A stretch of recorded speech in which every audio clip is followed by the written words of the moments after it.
Simula nung nagkaisip ako, ang nakagisnan ko na dito sa mga tao dito sa Calatagan yung pangingilaw sa gabi na merong low tide, sa araw naman yung pangunguha ng shell, at pag malaki naman ang tubig, yung paglalambat. Tradisyon na namin yun hanggang sa ngayon ay daladala namin. Simula pa nung ipinanganak ako, tumira dito ang aking mga magulang. Dito na rin sila ipinanganak. Karapatan na nila ang manguha ng mga laman dagat at pangingisda dito sa karagatan.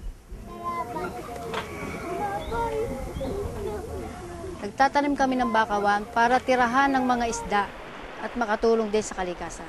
Pangitlugan ng mga isda, tirahan ng mga hipon, paglaki ng tubig, ng hampas ng alon, nababasag niya, dito namin ay ipapakita na kami ay may kontribusyon o may tulong kami para sa kalikasan.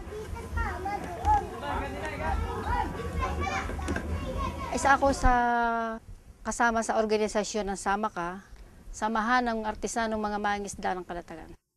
Halimbawa, ang karapatan namin ay nasasagkaan. Sasangguni po sa amin, ang ginagawa naman namin, kinakausap namin ang mga barangay at kinakausap namin kung ano ang dapat gawin para mapag-usapan namin ng walang halong gulo o ano paman. Kami, pagkamali kasi ang munisipyo, kami lumalaban, nagrarally kami pag inaakala naming mali ang ginagawa nila. May batas pangisdaan dito ngayon sa Calatagan na binibigyan nila ng ID para malaman na talaga sila ay taga rito sa Calatagan at sila ay mangingisda ng Calatagan. Ang ID pong ito ay patunay na dito kami pinanganak at talagang mangingisda kami ng Calatagan. Pag wala kayong ID at nakita kayo nang huhuli diyan sa baybayin ng Calatagan, huhulihin kayo. Bawat malalaking mangingisda, hindi pwedeng mangilaw dito sa baybayin ng Calatagan, kundi lampas sa baybayin ng Calatagan. At ang mga maliliit na mangingisda lamang ang pwedeng mangisda dito sa baybayin ng Calatagan. Kasi ang Calatagan, napakayaman. Dumadayo dyan ang mga malalaking mangingisda na taga-Balayan, na Sugbo, kung saan-saan. Nawawalan ng hinuhuli itong maliliit na mangingisda na taga rito. Kaya ang maliliit na mangingisda, pumayag na rin magkaroon ng batas.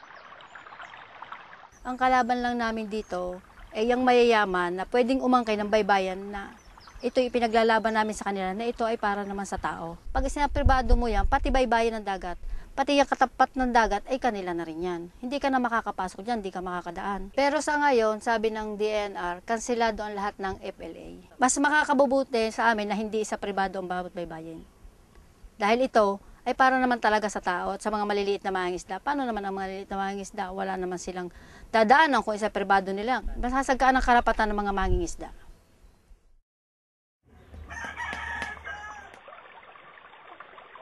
Dahil nga sa mga gustong mag-develop na mga baybayin dito sa Calatagan, tuloy pa din yung aming pangamba na maaring mapaalis ang katulad naming mga mangingisda.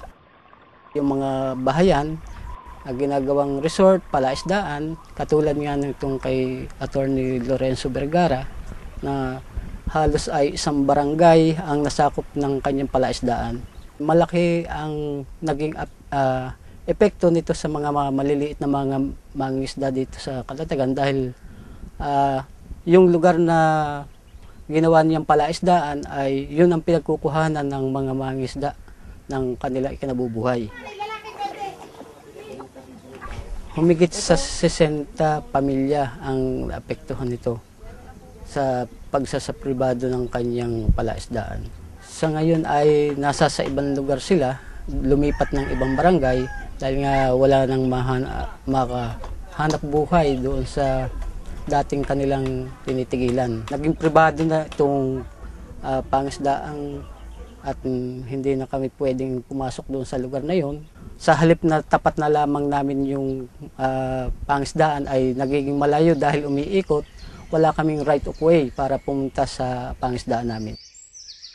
Ipinaglaban namin ito katulad ng nagkaroon kami ng mobilization dito sa kanyang nasasakupan. Kami nga ay nagtataka dahil pag pumupunta kami lalo't sa LGU, sinasabi nga nila ay wala itong permit para mag-operate at ma-develop. Pag pinuntahan namin sa barangay, sinasabi nila na pumayag na sa itaas na ito ay ma-operate. Kaya hindi namin maintindihan kung saan kami lalapit. Nagpunta na din kami ng DNR at nabisita na din ng DNR ito. Hanggang sa ngayon ay wala pa ring resulta.